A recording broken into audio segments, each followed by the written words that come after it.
Hello बच्चों, good morning. स्वागत है आपका जीडीटी एजुकेशन में। आज की इस क्लास में आप लोग पढ़ने वाले हैं काव्यखंड अध्याय 9, जिसका शीर्षक है जन जन का चेहरा एक, जो गजानन माधव मुक्तिबोध जी द्वारा रचित है। तो आइए चैप्टर पर जाने से पहले गजानन माधव मुक्तिबोध का परिचय जान लीजिए, क्योंकि इससे भी प्रश्न आते हैं। गजानन माधव मुक्तिबोध, जिनका जन्म जो है 13 नवंबर 1917 ईस्वी में हुआ था और निधन 11 सितंबर 1964 ईस्वी में हुआ था।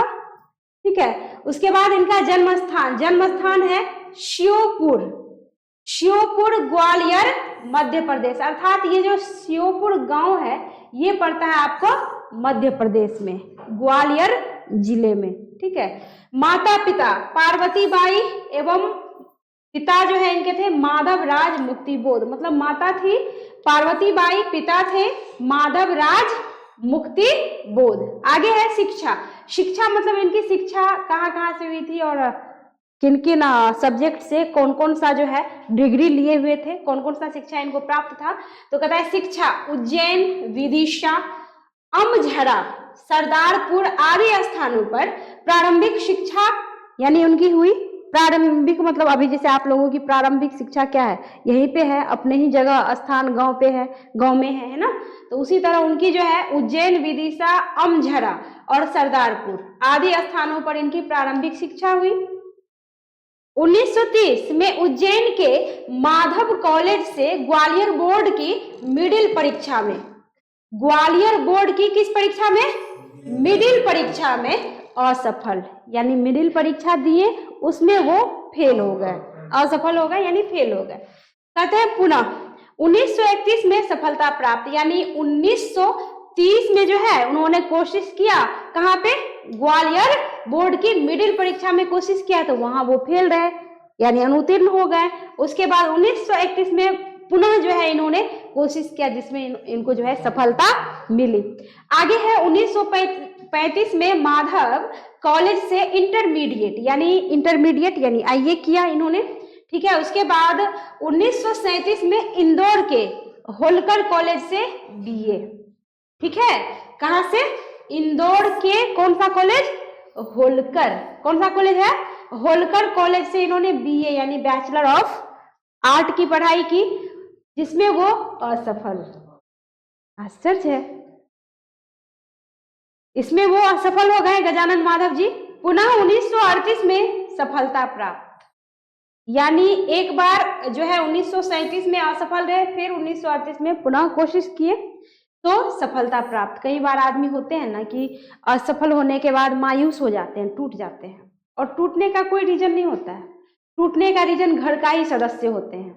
देखा जाए तो घर के सदस्य अगर हिम्मत दे बच्चों को कि कोई बात नहीं, असफल हो गए, फेल हो गए हो तो कोई दिक्कत नहीं है, फिर से तैयारी करो, तो बच्चों में हिम्मत आती है। अब घर के ऐसे माहौल होते हैं ना कि उनको ताना देते देते देते देते बच्चा का मनोबल ही टूट जाता है, इतना डांट फटकार ताना सुनता है। देखो जीवन में सफलता असफलता सभी के जीवन में आती है, ऐसी बात नहीं है कि कोई गार्जियनशिप में आ गया तो वो बस सफल होते गए और कोई बच्चे हैं तो असफल हो गए, ऐसी बात नहीं है। सभी के जीवन में सफलता आती है, असफलता आती है। तो सोचना चाहिए कि सभी बच्चों का दिमाग एक जैसा नहीं होता, तो उन्हें हिम्मत देना चाहिए, हौसला देना चाहिए, जो कि आजकल के माता पिता करते नहीं है, बहुत कम। उनपे एक तो प्रेशर आता है स्कूल का, कोचिंग का, ट्यूशन का। अब उस प्रेशर में उनके दिमाग में क्या क्या चलता है, माता पिता को तो फुर्सत है नहीं मोबाइल से या किसी और काम से जो ध्यान देंगे कि बच्चा कर क्या रहा है। और जब बच्चा फेल हो गया तो लो लाठी या मारो कपार पे डंडा कि इतना पैसा देके पढ़ाए, फेल हुआ क्यों। अरे रीजन तो पता करो कि बच्चा इतना साल किया क्या, पढ़ा तो पढ़ा क्यों नहीं, रीजन क्या है फेल होने का।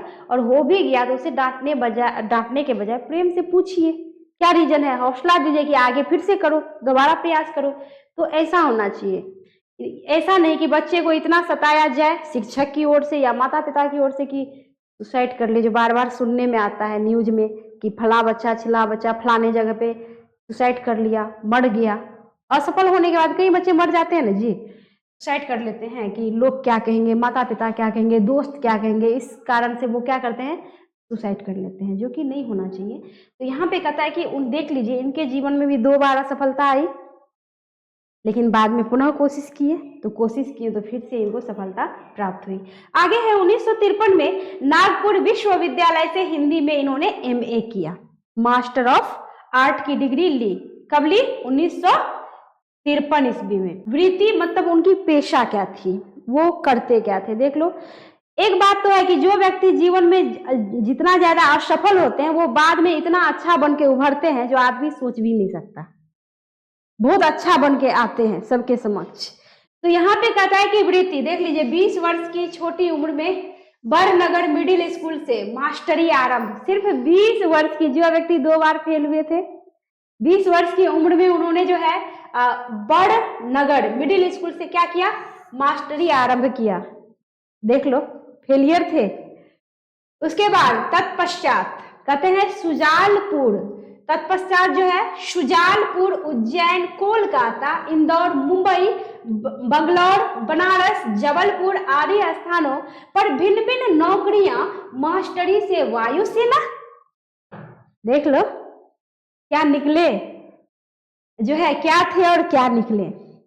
कहते हैं कि मास्टरी से वायुसेना, उसके बाद देख लो पत्रकारिता से पार्टी तक, जो है 1948 में, 1948 देश आजाद हुआ था। कब? 1948 में।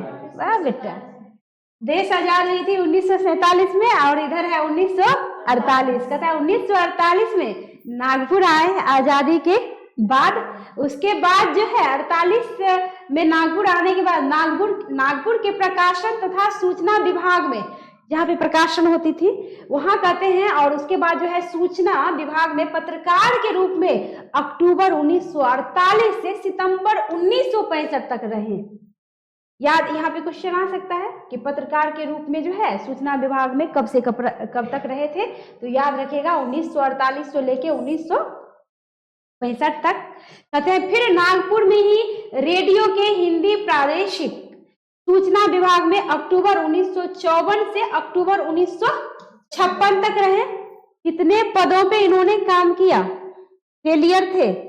हम बोले ना कि फेलियर लोग बाद में ऐसा उभरते हैं कि लोग अपने दांतों तले उंगली काटने लगते हैं, जिसको लोग ताना मार मार के जीने नहीं देते, वही लोग ऐसा बन जाते हैं। तो फेलियर आदमी बहुत सफलता पाते हैं, बस उसको हिम्मत हौसला देने वाला कोई होना चाहिए। नहीं होता है तो वहीं टूट जाते हैं, बिखर जाते हैं। तो यहाँ पे कहता है कि 1954 से अक्टूबर 1956 तक जो है वो जो है कहाँ रहे?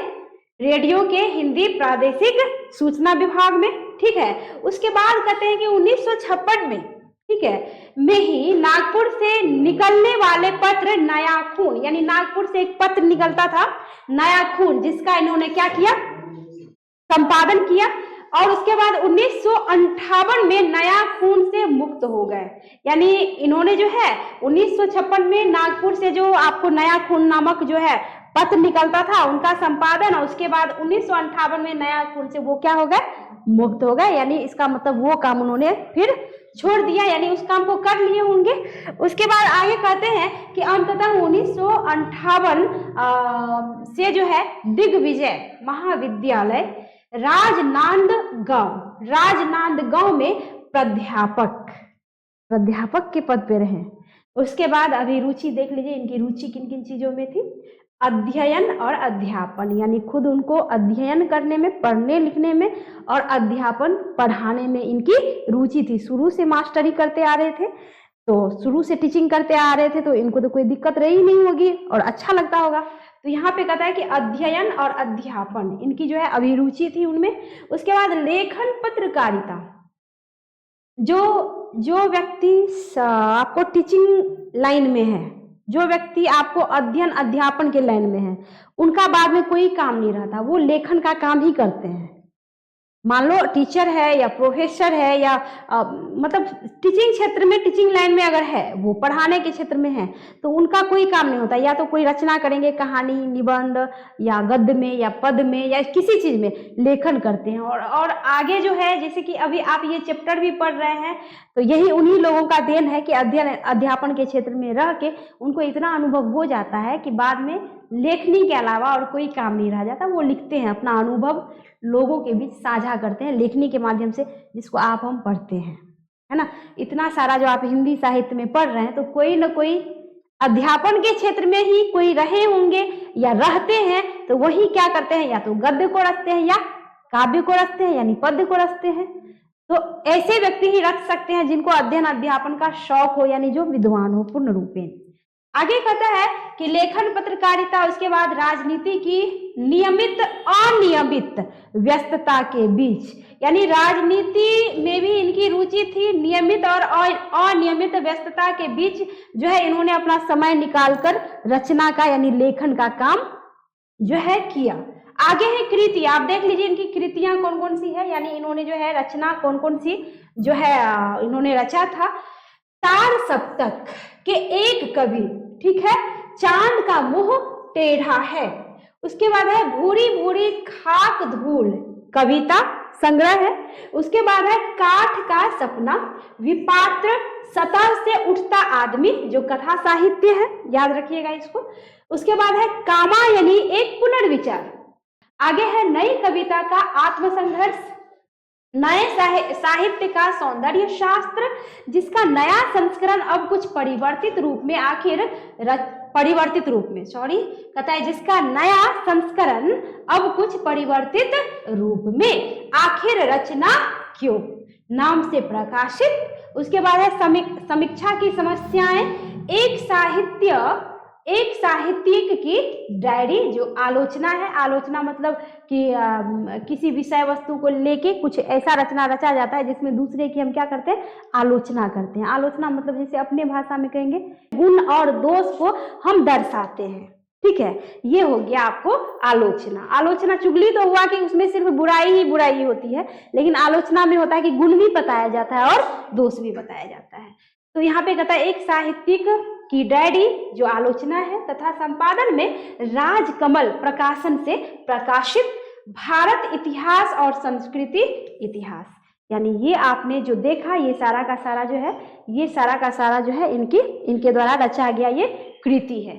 आगे है गजानन माधव मुक्तिबोध 20वीं शती के, कितने शती के, 20वीं शती के उत्तरार्ध के हिंदी के प्रमुख कवि, चिंतक, आलोचक और कथाकार। उनका जन्म मध्य प्रदेश में हुआ था, जो कि पहले आप लोग जान लिए हैं शुरू में ही। कहता है किंतु वे मराठी थे। देखो जन्म हुआ था मध्य प्रदेश में, लेकिन थे क्या, मराठी, अर्थात महाराष्ट्र, मुंबई, ठीक है। कहता है हिंदी साहित्य में उनका उदय प्रयोगवाद के एक कवि के रूप में हुआ। किसके रूप में, प्रयोगवाद के कवि के रूप में हुआ था। अज्ञेय मतलब समझे ना, सच्चिदानंद, हीरानंद, वात्स्यायन अज्ञेय, जो आपने पढ़ा था रोज कहानी के जो लेखक थे, अब याद आ गया होगा। अज्ञेय के द्वारा संपादित तार सप्तक, देख लो तार सप्तक भी जो है, तार सप्तक जो है अज्ञेय जी की रचना है। तो यहाँ पे कहता है कि अज्ञेय के द्वारा संपादित तार सप्तक के एक कवि के रूप में वे सामने आए, यानी तार सप्तक के कवि के रूप में जो है वे सामने आए। यानी अज्ञेय जी ने जो तार सप्तक रचा था ना, तो एक दो कवि वो अकेले नहीं रचे थे, कई सारे कवि मिलके रचे थे। तो उसमें उन कवियों में आपको ये गजानन माधव मुक्तिबोध जी भी थे। तो इसलिए कहता है कि तार सप्तक के एक कवि के रूप में वे सामने आए थे, किंतु शीघ्र ही अपने कठिन जीवन तथा रचना संघर्ष के कारण उन्होंने अपना पथ जो है क्या कर लिया, अलग और स्वतंत्र, यानी अपना रास्ता उन्होंने जो है क्या कर लिया, बदल लिया, है ना। अब कहता है कि अलग कर लिया वे अपने रचनात्मक जीवन में युग की दो प्रधान, ठीक है, वैश्विक विचारधाराओं, ठीक, और अस्तित्ववाद। कहते हैं कि वैश्विक विचारधाराओं, अस्तित्ववाद एवं मार्क्सवाद तो समझते हैं ना, मार्क्सवादी, लेनिन, जयप्रकाश नारायण जी जो आपने संपूर्ण क्रांति पढ़ा था, घोर जो है मार्क्सवादी थे, कम्युनिस्ट थे। तो यहाँ पे वही देख लो, जो जिस कवि के रचना में आपको देश से रिलेटेड चीज आपको प्राप्त होगा ना, कि देश में जो घटनाएं घटित होती है, देश पे आधारित है, आप समझो कि वो पूर्ण रूपेण मार्क्सवादी टाइप के व्यक्ति होंगे, यानी उनको मार्क्सवाद पसंद होगा, वो कम्युनिस्ट होंगे।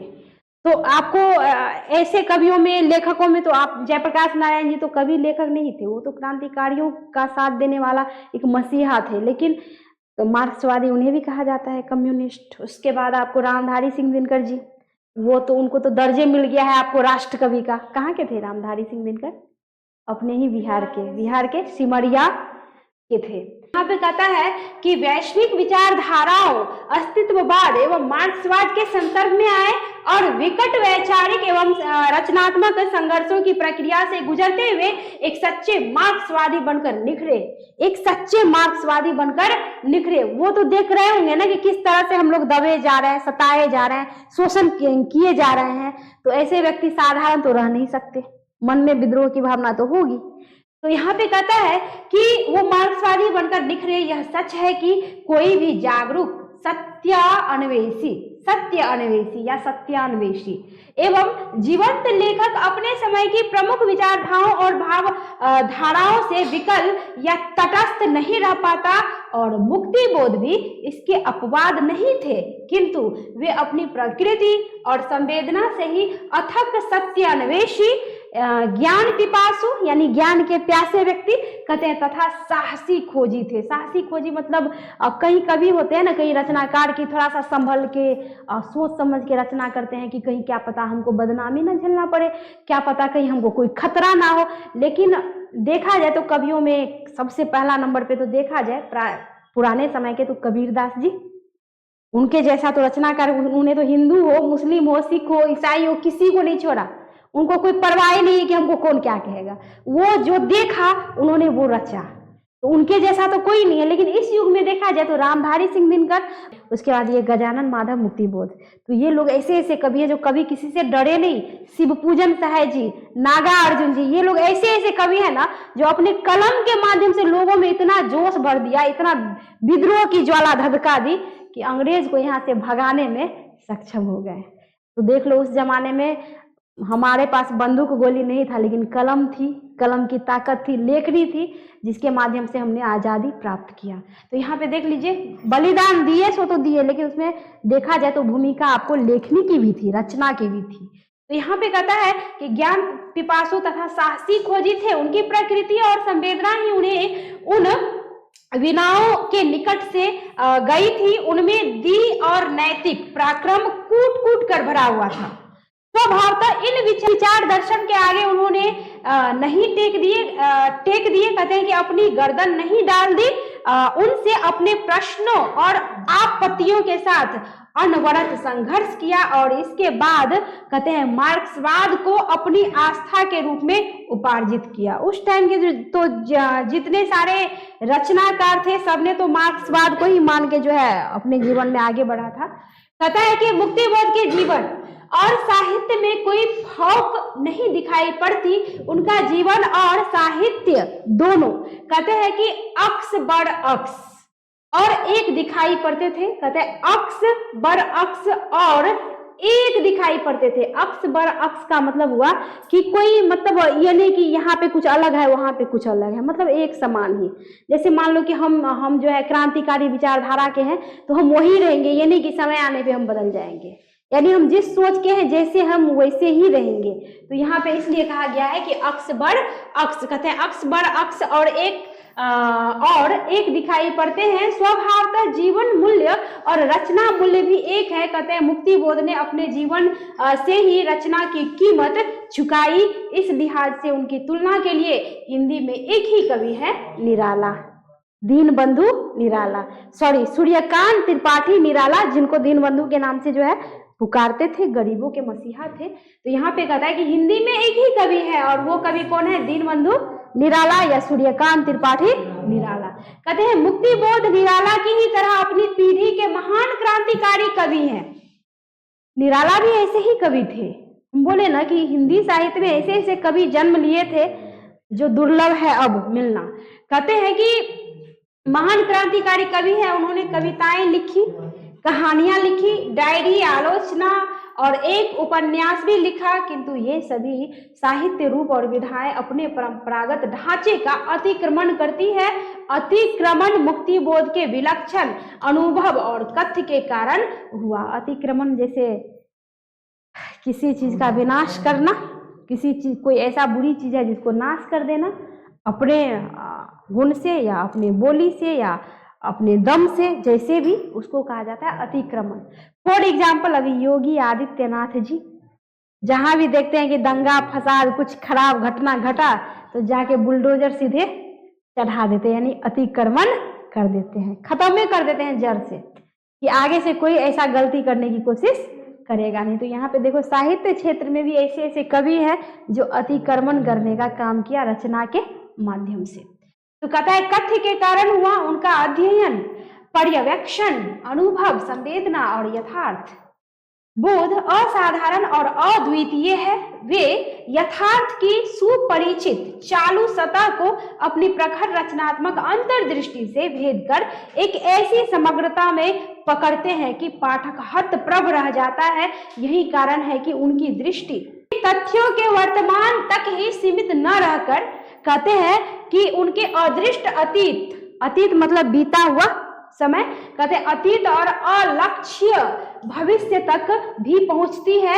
उनकी कहते हैं यहाँ उनकी एक अपेक्षाकृत आरंभिक दौर की एक ऐसी कविता दी जा रही है जो आगे आप लोग पढ़ने वाले हैं, जनजन का चेहरा एक, कहते हैं दी जा रही है जो कथ्य और संप्रेषण की दृष्टि से कम जटिल और सुगम है। यानी कम जटिल मतलब कठिन नहीं है, थोड़ा जटिल है, कहता है कि और सुगम है, एकदम सरल है। ठीक है, आगे कहता है उन्होंने प्रायः लंबी कविताएं ही लिखी। ये भी जो आप पढ़ेंगे तो पीछे आपने जितनी सारी कविताएं आप लोगों ने पढ़ा उसकी अपेक्षा लंबी ही है, लेकिन उतनी भी लंबी नहीं है, लेकिन लंबी है तो उसमें जान है कविता में। पूरे संसार का उन्होंने वर्णन कर दिया है इतनी बड़ी कविता में। जब पढ़ेंगे तब पता चलेगा कि कविता में कितनी जान है। तो यहाँ पे कहता है कि लंबी कविताएं ही इन्होंने लिखी।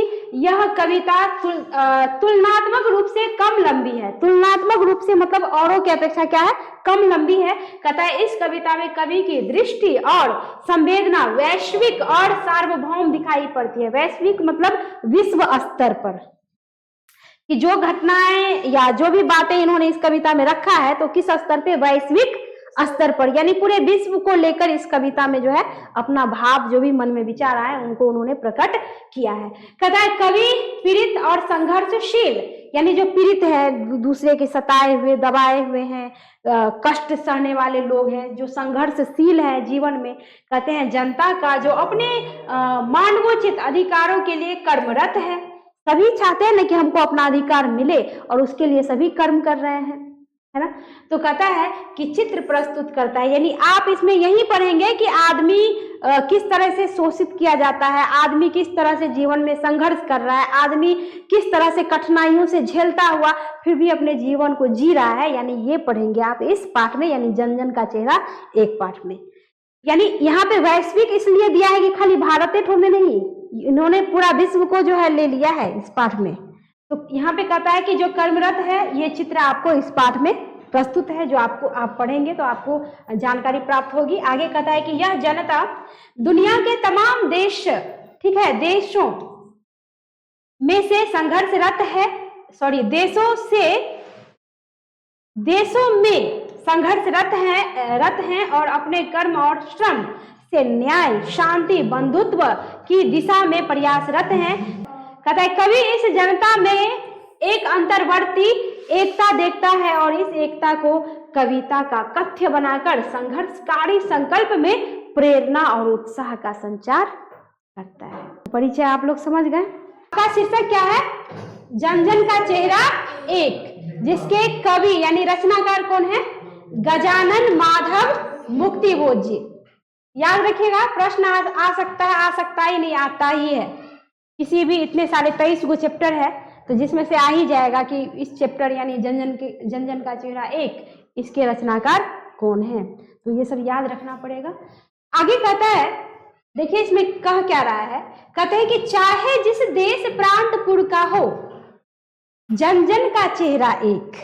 कवि महोदय कहना चाह रहे हैं कि चाहे व्यक्ति किसी भी देश का हो, किसी भी प्रांत का हो, किसी भी पुर का हो, लेकिन जनजन का चेहरा तो एक ही होता है, अलग नहीं होता। यहाँ पे एक का मतलब ये नहीं कि सबका चेहरा एक जैसा आकार आकृति होती है, सबकी अलग अलग आकृति होती है, चेहरे की बनावट अलग अलग होती है, लेकिन चेहरा तो वही है ना, चेहरा तो चेहरा है ना सबका। ऐसा थोड़ी है कि हमारा चेहरा आगे है, किसी का पीछे होगा या दाएं होगा या बाएं होगा, सबका तो एक ही जगह एक ही समान चेहरा है। तो यहाँ पे कहते हैं कि चाहे जिस देश प्रांत पुर का हो, लेकिन जनजन का चेहरा एक ही होता है, एक ही है। कोई अलग नहीं है, अलग अलग नहीं है। कहते हैं एशिया की, यूरोप की, अमेरिका की गलियों की धूप एक। चाहे एशिया की गलियां हो, यूरोप की हो, अमेरिका की हो, सभी गलियों की धूप की रोशनी, उनकी किरणें एक समान ही होती है। कहने का तात्पर्य कि ऐसा थोड़े है कि हमारे भारत में सूर्य की किरणें एकदम सुनहले से एकदम उजला सा हो जाता है फैलते फैलते, है ना। शुरू में जब रोशनी निकलती है तो लाल लाल निकलती है, फिर धीरे धीरे सुनहले रंग का जो है सोने के जैसा, फिर धीरे धीरे सफेदी जो है उनकी फैल जाती है पूरे पृथ्वी पर। तो यही क्रिया हर जगह होती होगी कि वहां ऐसा थोड़े है कि अमेरिका में जो है लाल किरणें, नीला किरणें या पीला निकल जाते होंगे, या फिर रूस में, जापान में, या फिर एशिया, यूरोप, कहीं भी। मतलब ऐसा थोड़े है कि एशिया में कुछ और है, यूरोप में कुछ और कलर है, अमेरिका में कुछ और कलर है। सब जगह तो सूर्य की किरणें एक ही है।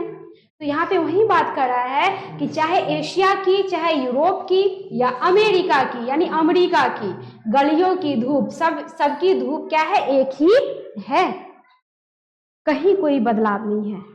तो फिर लोगों का सोच क्यों अनेक अनेक प्रकार का हो जाता है। यहाँ पे कवि का कहने का ये मतलब है कि जब सब कुछ एक है तो फिर आदमी सोच एक बना के क्यों नहीं रख सकते। मतलब सबकी सोच ऐसी लड़ाई मार, एक दूसरे को दुख दर्द पहुंचाने वाला बुद्धि क्यों हो जाता है। लोग जानवरों सा क्यों व्यवहार करते हैं, सब एक जैसे मिलजुल के क्यों नहीं रह सकते। इस पाठ का ये मतलब है। यहाँ एक एक एक बार बार शुरू से अंत तक एक ही चीज आएगा, एक, यानी एक मतलब हमें एक बनकर रहना चाहिए। पूरे पाठ का यही मकसद है, इस पाठ का समझाने का यही तात्पर्य है। समझिए कैसे क्या क्या है। तो कहता है, पहले क्या कहा कि चाहे जिस देश प्रांत पुर का हो, जन जन का चेहरा क्या है, एक है। एशिया की, यूरोप की, अमेरिका की गलियों की धूप भी क्या है, एक है। ऐसी नहीं कि यहाँ की धूप सुनहले कलर की है, उजला है, और अमेरिका की नीले नीले पीले हरे होते होंगे, ऐसा तो नहीं है। सब जगह एक ही धूप है, एक ही किरणें हैं, एक ही रंग है। कहते हैं कष्ट दुख संताप की चेहरों पर पड़ी हुई झुर्रियों का रूप एक। यानी हम जो मेहनत करते हैं, आप जो भागदौड़ भर दिन सुबह से लेकर शाम तक करते हैं, जो किसान, जो मजदूर खेतों में काम करते हैं, सड़कों पर काम करते हैं, आपके भी माता पिता कमाते होंगे, घर में काम करते होंगे, तो कई बार टेंशन के कारण या ज्यादा काम का जो है बोझ होता है सर पे, उसके कारण या ज्यादा थकावट के कारण या चिंता के कारण जो चेहरे पे झुर्रियां पड़ती है, आंखों के नीचे या चेहरों पे झुर्रियां पड़ती है, तो वो झुर्रियां भी तो सबका एक ही होता है। ऐसा थोड़ी है कि भारत के लोगों की झुर्रियां कुछ अलग रंग की और वहां के लोगों की अलग रंग की, सबकी झुर्रियां। यानी इसका मतलब ये हुआ कि चाहे दुनिया में लोग जहां भी रहे, सब तो एक ही जैसे मेहनत करते हैं, एक जैसे मेहनत करेंगे, एक जैसी परेशानियां आएंगी उनके जीवन में, तो झुर्रियां भी एक समान ही पड़ेगा, झुर्रियां भी अलग अलग नहीं हो सकता। यानी जब सब कुछ एक है तो फिर मनुष्य एक क्यों नहीं रह सकता। मनुष्य कभी हिंदू, कभी मुस्लिम, कभी सिख, कभी ईसाई, यानी हर एक चीजों को बांट बांट कर देखता है, बांट बांट कर तौलता है, और तब जाके कहता है हम अब संतुष्ट हैं। नहीं, आप जात पात ऊंच नीच करके कोई संतुष्ट नहीं रहा है आज तक, ये सब करके अशांति ही फैली है। तो यहाँ पे कवि का देखो, उनके कहने का मतलब बहुत कुछ है, बहुत कुछ कहना चाहते हैं, समझाना चाहते हैं कि जब हर जगह सब कुछ एक हो सकता है तो हम आप क्यों नहीं एक हो सकते। मतलब एक होके रहिए तो सब कुछ सही रहेगा। ठीक है, तो कहता है कि कष्ट दुख संताप की चेहरों पर पड़ी झुर्रियों का रूप एक, जोश में यो ताकत से बंधी हुई, कहते हैं बंधी हुई मुट्ठियों का एक लक्ष्य, मुट्ठियों का एक लक्ष्य, पृथ्वी के गोल चारों ओर के धरातल पर है जनता का दल एक, एक पक्ष। जनता का भी दल एक ही है, हर जगह जनता है, हर देश में जनता है कि बस भारत में है, हर जगह है, वही जनता है, वही आदमी है, वही इंसान है, उनके साथ भी वही परेशानियां हैं, है ना। तो यहाँ पे कहता है कि मुट्ठियों का लक्ष्य भी एक है कि हमें क्या करना है, हमें जीवन में संघर्ष करनी है, सफलता को प्राप्त करनी है ना, संघर्ष के साथ सफलता भी पाना है। तो यहाँ पे कहते हैं कि सबके मुट्ठियों का लक्ष्य भी एक है, पृथ्वी के गोल चारों ओर के धरातल पर, ये धरातल, ये जो मिट्टी है, ये जो भूमि है, सब क्या है, गोल है। तो कहता है कि सब एक है, कहते हैं जनता का दल भी एक है, चाहे यहाँ का जनता हो चाहे किसी और देश की जनता हो, सबका दल भी क्या है, एक है। कहते हैं जलता हुआ लाल की भयानक सितारा एक, उदीप्त उसका विकराल सा इशारा एक। ठीक है, अब यहाँ पे जलता हुआ लाल भयानक से क्या तात्पर्य? पहले तो जनता को दर्शाया गया कि सब जगह के जनता एक ही है, सब जगह की जनता उसी परेशानियों से गुजर रहे हैं, उसी मुश्किल को झेल रहे हैं जो यहाँ के झेल रहे हैं, वही औरों देश में भी वही हाल है, सबके साथ वही परेशानियां हैं। तो ये तो उन्होंने कह दिया। अब आगे कह रहा है कि जलता हुआ लाल की भयानक सितारा एक। अब यहाँ पे लाल शब्द का क्या मतलब हुआ? लाल का मतलब हुआ सत्ताधारी, सत्ता वर्ग के लोग, पूंजीपति लोग, जो हमेशा से गरीबों को, आम जनता को क्या करते आ रहे हैं? शोषण करते आ रहे हैं। शोषित हो रहे हैं ना हम लोग, शोषण करते आ रहे हैं, उन्हें पीड़ित करते आ रहे हैं, उनका दमन हो रहा है, उनके साथ अत्याचार हो रहा है, उनके साथ बुरा हो रहा है। लेकिन इस बुराई को, इस भ्रष्टाचारी को कोई अंत करने वाला आज तक पैदा नहीं लिया। जो लिया भी तो उसको मिटा दिया गया, उसको खत्म कर दिया गया। आज तक देखे हैं ना, हमें आजादी भी मिली तो बहुत मरे हैं, बहुत शहीद हुए हैं, बहुत कुछ कुर्बान कर चुके हैं, तब जाके आजादी मिली। तो यहाँ पे कहने का मतलब क्या कि यहाँ पे कहता है कि जलता हुआ लाल भयानक सितारा एक, सभी एक जैसे ही है। हर एक देश का पूंजीपति, हर एक देश का जो है बड़े बड़े से लोग हैं, बड़े बड़े नेता है, सबका तो एक ही जैसा सोच है कि हमको क्या करना है, गरीबों को, जनता को अपने नीचे क्या करना है, दबा के रखना है, उसके साथ कुछ ऐसा करना है कि हम जो जो कहेंगे वो करेगा और हम हमेशा गद्दी पे बैठे रहेंगे। हर जगह का चाहे लाल सितारा हो, यानी बड़े बड़े लोग हो, नेता हो, या फिर छोटे छोटे लोग हो, सबके साथ वही समस्या है, सबके साथ वही जो है बात है। तो यहाँ पे कहता है कि जलता हुआ लाल की भयानक सितारा एक, उदीप्त उसका विकराल सा इशारा एक। विकराल उसका रूप है, क्योंकि आज तक वो विकराल रूप वाले, आज तक उसका जो है अंत हो ही नहीं पाया है। अगर अंत हो जाता तो शायद देश में जो ये इतना उथल पुथल मचा हुआ है, सभी जो एक दूसरे से लड़ रहे हैं, एक दूसरे को मार रहे हैं, ऐसा कुछ होता ही नहीं। यानी सब जगह की वही स्थिति है। कहता है कि गंगा में, इरावती में, मिनाम में अपार अकुलाती हुई, चाहे वह भारत की गंगा हो, चाहे इरावती हो, चाहे रूस की मिनाम हो नदी, कहता है अपार अकुलाती हुई, वो जो जलधारा बहती है तो अकुलाती हुई है ना। कहता है चाहे नील, मिस्र की नील नदी हो, चाहे अमेरिका का अमेजन हो। कहता है कि मिसौरी में वेदना से गाती हुई, बहती बहाती हुई जिंदगी की धारा एक। देख लो, हर जगह नदियां हैं, हमारे देश में, रूस में, अमेरिका में, हर जगह का यहाँ पे नाम दे दिया, मिस्र में, हर जगह की नदियां हैं। लेकिन सभी नदियों में एक ही काम होता है कि जल धारा उसमें क्या करती है, बहती है। ऐसा थोड़े है कि हमारे भारत देश में जल धारा बह रही है, दूसरे देश में ऊपर की ओर जा रहा है या नीचे की ओर जा रहा है, सब में बह रही है एक तरीके से, है कि नहीं। एक तरीके से जहां भी जाएगा तो यहाँ पे कह रहा है कि सबकी धाराएं भी एक है। देख लो, हर चीज एक है, तो फिर हम आप एक क्यों नहीं हो सकते? वह धाराएं भी एक साथ, एक ही गति से, एक ही जो है रूप से, एक ही रंग से, यानी एक ही ढंग से बह रहा है, तो हम आप क्यों नहीं बह सकते अपने जीवन में एक समान? यानी हम खुद सुखी क्यों नहीं रहें और दूसरे को भी क्यों ना रहने दें? यानी सब जगह की स्थिति, परिस्थिति, सब जगह की घटना कर्म सब कुछ एक जैसा ही है, तो हम लोग एक क्यों नहीं हो सकते? आगे कहता है कि प्यार का इशारा एक, क्रोध का दुधारा एक।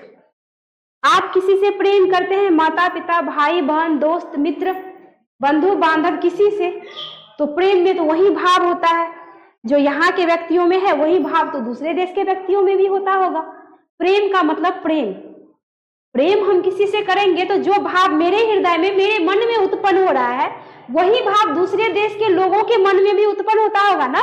अपने रिश्तों के लिए, अपने नातों के लिए, अपने बंधनों के लिए, अपने जो है बंधु बांधव के लिए, अपने परिजनों के लिए, वही सेम फीलिंग्स तो हर व्यक्ति के मन में होता है। प्रेम का मतलब प्रेम ही होता है कि यहाँ का प्रेम का रंग कुछ और है, किसी और देश का कुछ और होगा।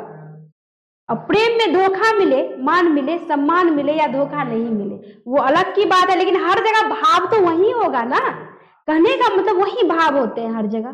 किसी से अगर किसी आदमी के अंदर क्रोध है, गुस्सा आता है, तो जैसा गुस्सा यहाँ आता है वैसा गुस्सा और देश के लोगों में आता होगा, सेम सेम ही सब कुछ होता है। यानी जब सब कुछ एक है तो हम आपकी सोच एक क्यों नहीं। आगे तो कहता है कि हर जगह का शोषक का सोच बुद्धि वही है।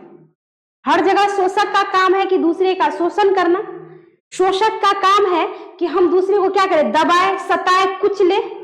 अगर यहाँ के शोषक में वो सोच है तो दूसरे देश के शोषक में भी वही सोच होगा। अगर कोई किसी से शत्रुता मोल लेता है तो जिस भाव से यहाँ पे शत्रुता मोल ले रहा है वही भाव दूसरे जगह के लोगों में भी होंगे। यानी कुल मिला के बात एक ही हुई कि सब कुछ तो एक ही है। तो फिर हम आपकी सोच एक क्यों नहीं होती, हम आप एक सोच के क्यों नहीं बन पाते, हम लोग एक यानी मिलजुल कर भाईचारा बनाकर क्यों नहीं रह सकते। आगे कहता है कि आशामयी लाल लाल किरणों से अंधकार, चीरता सा मित्र का स्वर्ग एक। कि जहाँ पे अंधकार होता है तो लाल लाल किरणें जो ही उत्पन्न होगी तो उस अंधकार को चीरता हुआ वहां पे क्या करेगा, प्रकाश फैलाने का काम करेगा। कहता है कि चीरता सा मित्र का स्वर्ग भी क्या एक, जन जन का मित्र भी एक। आगे कहता है कि विराट प्रकाश एक, क्रांति की ज्वाला एक। जो क्रांति हमारे देश में हो रही है वही क्रांति हर एक देश में हुआ है। रूस में भी हुई थी रूसी क्रांति, अमेरिका में भी, अभी जस्ट नेपाल में भी। तो कहने का मतलब हर जगह अगर किसी मुद्दे पर, किसी विषय वस्तु पर, किसी मैटर पर अगर क्रांति होता है किसी बात को लेकर के, तो क्रांति में तो वही भाव भंगिमा, वही रूप, वही रंग, वही घटनाक्रम, सब कुछ तो एक जैसा ही देखने को मिलता है। ऐसा थोड़ी है कि यहाँ पे क्रांति लोग गुस्सा में कर रहे हैं तो कहीं और गा गा के क्रांति कर रहे हैं, नाच नाच के कर रहे हैं, गीत गा के। खुशी पूर्वक क्रांति का मतलब किसी चीज का विद्रोह। तो जो भाव यहाँ है वही भाव दूसरे जगह भी है, यानी सब एक है। तो यहाँ पे कहते हैं कि विराट प्रकाश का एक, क्रांति की ज्वालाएं भी एक होती है। कहता है कि धड़कते वक्षों में है सत्य का उजाला एक। जो सच्चाई यहाँ पे हृदय में है वही सच्चाई दूसरे देश के लोगों में भी है। कहता है लाख लाख पैरों की मोच में है वेदना का तार एक। यानी लाख लाख पैरों में मोच पड़ी हुई है, संघर्ष करते करते, दुख को, कष्ट को झेलते झेलते, और उस मोच के कारण जो वेदना है, कष्ट है, तकलीफ है, सबके साथ वो कष्ट तकलीफ एक समान ही है, एक जैसा ही है। आगे कहते हैं कि हिये में हिम्मत का सितारा है। कि हिये यानी हृदय में हिम्मत जो होता है ना, वो हिम्मत भी एक जैसा ही होता है, चाहे किसी प्रांतपुर का हो, किसी देश का हो, किसी जगह का हो। कहते हैं चाहे जिस देश, जिस प्रांतपुर का हो, जन जन का चेहरा एक। आगे कह रहा है, कहता है एशिया के, यूरोप के, अमेरिका के भिन्न भिन्न वास स्थान, भौगोलिक ऐतिहासिक बंधनों के बावजूद सभी ओर हिंदुस्तान, सभी ओर हिंदुस्तान, सभी ओर हिंदुस्तान, सभी ओर हिंदुस्तान से तात्पर्य कि हर जगह हिंदुस्तान के समान ही सोच है, हर जगह हिंदुस्तान ही हिंदुस्तान है, हर जगह एक ही जैसा भाव है, मन है, सोच है, इच्छा है, आशाएं हैं, शोषण है, दुख है, सुख है। तो फिर हम एक क्यों नहीं हो सकते? हमारा हिंदुस्तान बट क्यों जाता है, बटा क्यों, एक क्यों नहीं रहा? तो यहाँ पे कहता है कि सभी ओर हिंदुस्तान, सभी ओर हिंदुस्तान, सभी ओर बहने हैं, सभी ओर भाई हैं। हमारे देश में बहने भाई हैं तो हर एक देश में बहने भाई हैं। कहता है कि सभी ओर कन्हैया ने गाय चराई है। सभी ओर कोई तो कन्हैया होगा जो गायों को चराने का काम किया होगा। कहता है जिंदगी की मस्ती की अकुलाती भोर एक, बंशी की धुन सभी ओर एक, दानव दुरात्मा एक, दानव दुरात्मा एक, मानव की आत्मा एक। आत्मा भी अलग अलग है क्या, लाल, पीली, उजली, नीली, सबकी आत्मा एक जैसी है, एक ही जैसी धड़कती है, एक ही जैसे धड़कता है ना आत्मा, है ना। तो कहता है कि ये जो हृदय है एक ही समान धड़कता है सबका। तो यहाँ पे कहता है कि मानव की आत्मा एक, शोषक और खूनी और चोर एक। हर जगह वही शोषक, वही खूनी, वही चोर, सब तो एक जैसे ही होते हैं। कहता है दुनिया के हिस्सों में चारों ओर जन जन का युद्ध भी एक, जन जन का युद्ध एक, मस्तक की महिमा व अंतर की उष्मा, मस्तक की महिमा व अंतर की उष्मा, कतय से उठती ज्वाला अति क्रुद्ध एक, संग्राम का घोष एक, जीवन का संतोष एक। यानी जीवन में जो संतोष के जो भाव होते हैं वो भी एक समान है।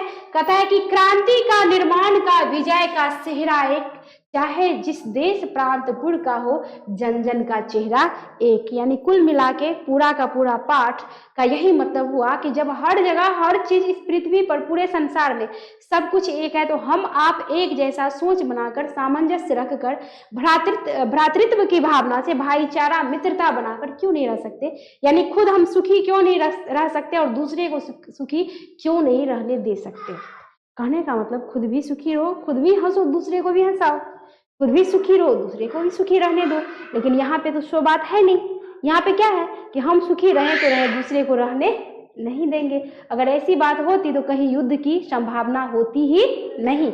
जो अभी देशों देशों में, हर एक देश में युद्ध चल रहा है, अभी रूस यूक्रेन, फिलिस्तीन इजराइल, अभी भारत पाकिस्तान में ऑपरेशन सिंदूर हुआ। तो देख लो ऐसा क्यों होता है? क्योंकि किसी का सोच मिल ही नहीं रहा है। जिस दिन सोच एक हो जाएगा उस दिन सभी क्या हो जाएंगे? एक हो जाएंगे। अरे भाई देश अलग अलग है ठीक है, लेकिन ये दीवार क्यों, ये बॉर्डर क्यों कि यहाँ से यहाँ तेरा, यहाँ से यहाँ मेरा? ये बॉर्डर को तोड़ दो ना, सब भाईचारे की तरह रहो। इसका मतलब ये हुआ कि हर जगह हर चीज एक, तो हम लोग भाईचारे की भावना से क्यों नहीं रह सकते? काश ये बॉर्डर टूट जाए, दीवार जो है कि ये इंडिया का बॉर्डर, ये पाकिस्तान का, ये चीन का, ये इसका, ये उसका, वो उसका, सब कुछ टूट जाए, सब एक दूसरे देश में आए जाए, मित्रता पूर्वक अपना बिजनेस व्यापार करे, बढ़िया से रहे, जिसको जहां मर्जी जैसे रहना रहे। काश ऐसा हो जाए तो पृथ्वी तो स्वर्ग हो जाएगा। होगा कि नहीं होगा? कभी किसी को युद्ध, किसी में युद्ध होगा ही नहीं। तो कहना है कभी कि सबको एक बनना चाहिए, एक समान रहना चाहिए, लेकिन ऐसा होना संभव लगता तो नहीं। क्योंकि अगर ऐसा हुआ रहता, सतयुग हो, द्वापर हो, त्रेता हो, कलयुग हो, सब युग में तो युद्ध होता ही आ रहा है। यानी देवता है तो वहां पे दानव भी जरूर ही है, और जहां पे दानव देवता होंगे तो वहां पे युद्ध होगा ही होगा, वहां पे शांति होगी ही नहीं। कहने का मतलब कि दानव बन के क्यों रहे, सब देवता ही क्यों नहीं बन जाए? यानी मानव हम बन के क्यों नहीं रहे, हम दानव क्यों बने? तो सब अगर दानवता का जो भाव होता है, सोच होता है, वो त्याग दे, मानव वाली जो एक सच्ची सोच होती है वो जो है अपने अंदर धारण कर ले, तो शायद ये संसार स्वर्ग से भी सुंदर हो जाएगा। तो मुझे विश्वास है कि आप लोगों को ये पाठ बढ़िया से समझ में आ गया होगा। समझ जाते हैं तो लाइक करिए, कमेंट करके बताइए और चैनल को सब्सक्राइब कर लें, ताकि अगला चैप्टर भी अपलोड होगी तो वो आपको सबसे पहले प्राप्त होगा। मिलती हूँ अगले पाठ यानी अगला चैप्टर लेकर अगले क्लास में। धन्यवाद।